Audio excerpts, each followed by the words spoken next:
more headlines 24/7 on voaafrica.com. Coming up, we'll see why gay people are gaining acceptance here in America.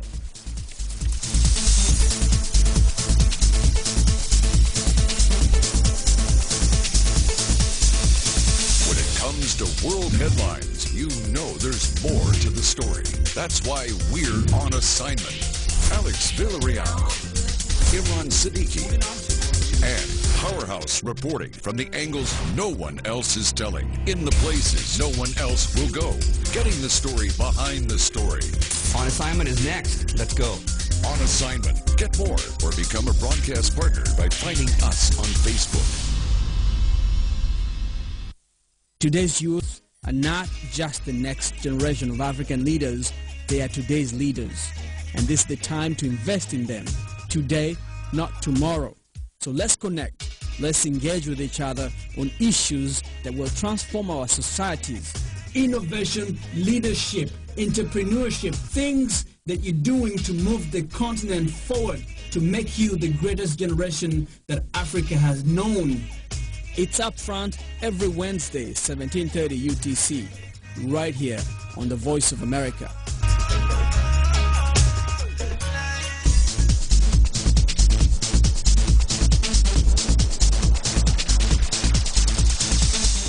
Welcome back to Africa 54. While some nations enact laws targeting homosexuals, same-sex marriage rights are expanding in the United States. This month marks 2 years since President Barack Obama declared his support of the practice. Since then, the number of states where gays can legally marry has nearly tripled. As VOA's Michael Bowman reports, public attitudes have shifted as heterosexuals stand up for the gay people in their lives.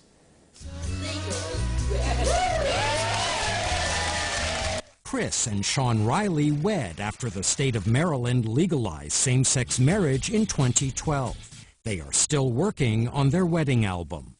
The couple has the full support of Chris's mom, Beverly Rockford. But it was not always so. Raised in a conservative Christian community, Beverly was taught that homosexuality is evil. You weren't even supposed to say the word homosexual. I mean, it was a sin that was far above all other sins.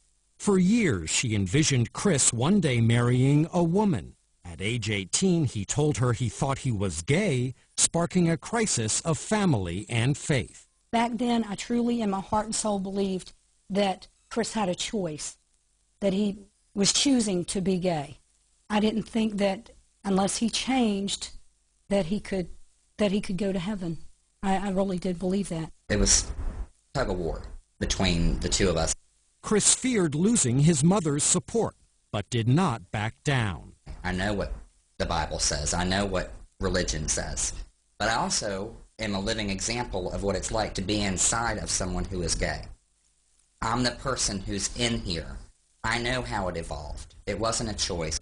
Over time, Beverly Rockford was able to reconcile church teachings with the reality of a gay son and now a gay son-in-law. I just want them to feel loved. They're children of God. I'm a child of God. How can we help the gay community if all we do is call them an abomination? Beverly is part of a growing legion of heterosexual allies of gay people that has helped boost U.S. support for same-sex marriage to 59% in a recent poll. Public opinion researcher Kim Parker. I've been working in polling for the last 20 years, and I think this is one of the most dramatic changes in public opinion that we've seen. The dynamic is simple. Gay people feel increasingly comfortable revealing their sexuality, causing family, friends, and peers to rethink attitudes and beliefs. Polls confirm this. The people that said that they had moved from opposing gay marriage to favoring it, we asked them in an open-ended question, sort of, well, what changed your mind? And most of them said it's because I know someone who's gay, and that changed my opinion because I want the best for that person. Every year, volunteers read the Bible at the U.S. Capitol. Many faith leaders remain opposed to homosexuality, but acknowledge same-sex marriage advocates are transforming public opinion. Pastor Michael Hall. They may win the battle. seems that way now, but we're standing pretty firm on what we believe. We're going to have to respectfully and lovingly disagree. Same-sex marriage is now legal in 17 states and the nation's capital. Maryland State Senator Richard Madaleno saw heterosexuals testify on the unfair treatment of their gay loved ones. That's not okay with me as a parent. I don't want that. You shouldn't want that for your children. And that changed the debate. Beverly Rockford's evolution on homosexuality has yielded an unbreakable bond with her son. We're top-notch where it comes as far as our mother-son relationship goes. And her son-in-law. Just the loving daily support that she gives has been so incredible. As for Beverly, she is awed by Chris's journey from a tormented teenager to an openly gay married man active in the battle to expand civil rights. If he has the courage and the conviction to do that,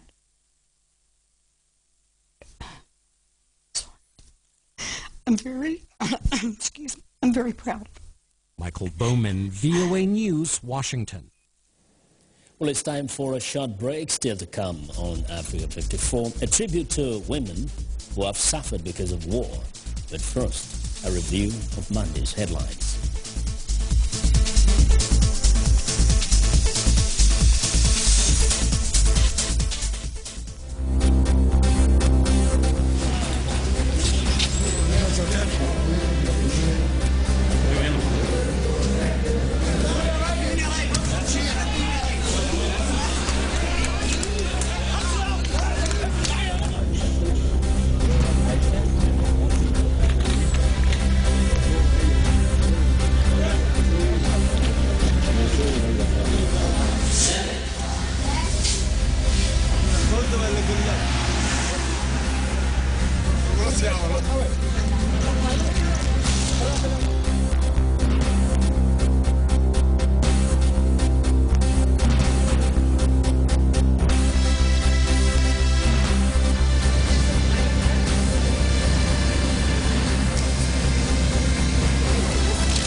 Welcome back to Africa 54. One of the most famous couple in the world has finally made it official.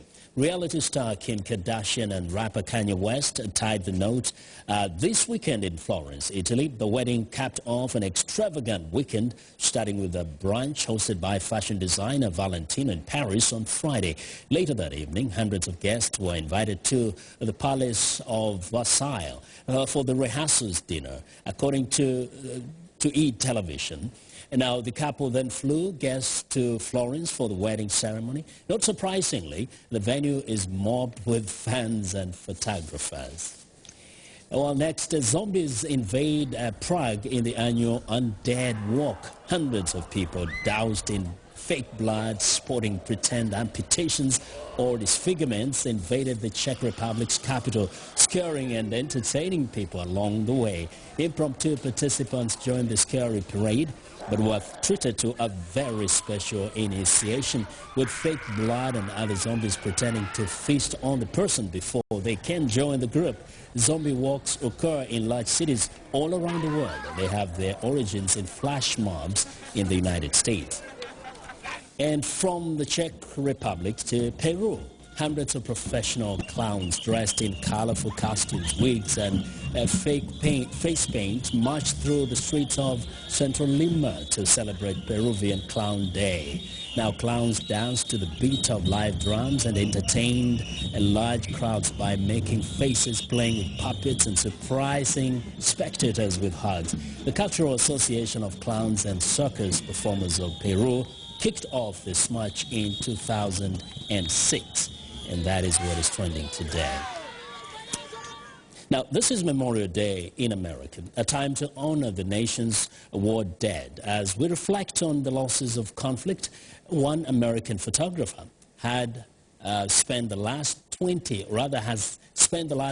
years documenting the impact of war on women and children. Michael Sullivan has the story. Larissa Roth lost family members in the Holocaust, and she is drawn